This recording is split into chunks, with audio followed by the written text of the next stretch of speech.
Did Russia and China betray Venezuela? The question is, did Russia and China betray Venezuela? I will answer in several points. First of all, Venezuela does not have any military defense pact with Russia or China. A defense pact means that two countries officially commit to defending each other. If one is attacked, the other automatically intervenes. This is the case, for example, between Russia and North Korea. If North Korea is attacked, Russia defends it. And if Russia is attacked, North Korea defends it. But this type of agreement does not exist between Venezuela and Russia, nor between Venezuela and China. That is why Russia and China were not obliged to intervene for Venezuela either. Before going any further, subscribe, like the video, and share it. Western media aren't covering what you're about to hear here. And if you want to understand what is really happening in the world, you have to support this type of content. 2. A multipolar world does not mean depending on others to defend yourself. We are building a multipolar world. In this world, every country must be independent. You cannot say, I want my country to be sovereign, and expect Russia to always come to defend you. An independent country must be able to defend itself. What Russia and China can do is train armies, sell weapons, provide defense systems, and share intelligence. And that is exactly what they have done. Russia sold S-300 air defense systems to Venezuela. It did the same thing in the Central African Republic. It is also doing the same with Burkina Faso, Mali, and Niger. Training armies, selling weapons, sharing intelligence. That is their role in a multipolar world. A multipolar world is not a world where Russia and China come to fight for others. That is exactly the logic of a unipolar world led by the United States. In a multipolar world, countries must have the strength and courage to defend themselves. 3. The example of Iran. Iran is a good example. When Russia wanted to sell them S-400 systems, Iran initially refused. Why? Because Iran wanted to build its own air defense.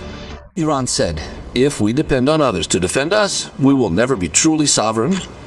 And they were right. Today, Iran is building its drones, its ballistic missiles, its defense systems. They even have an entire missile city. When the situation became critical with Israel, they asked Russia and China for help, but they were already defending themselves. That's why the United States respects Iran today. They know that Iran is not weak. And that's exactly what Russia and China want, to give the country the courage to say, we can defend ourselves. 4. What happened in Venezuela was not a military invasion. What happened in Venezuela was not a military invasion. It was a coup d'etat. An invasion is when a country declares war, crosses borders, and fights. But here, the United States remained for months on the border of Venezuela, threatening without attacking because they knew it would cost too many American lives. If they had wanted to invade, they would have done so a long time ago. What happened was something else. Venezuelan generals betrayed Maduro and handed him over to the United States. That's why everything happened so quickly. That's why no defense system was activated. That's why no army was mobilized. They only took Maduro and his wife. That proves that he was handed over, not captured in a war. It was an invitation, not an invasion. Not even with a pact could Russia and China have done anything. Even if a defense pact had existed, Russia and China would have been unable to do anything. Why? Because to activate a defense pact, the attacked country must ask for help. But when the generals themselves refuse to fight and betray, there are no countries left to defend. Russia and China cannot force an army that refuses to fight. 6. Is this a humiliation for Russia and China? Yes. A betrayal?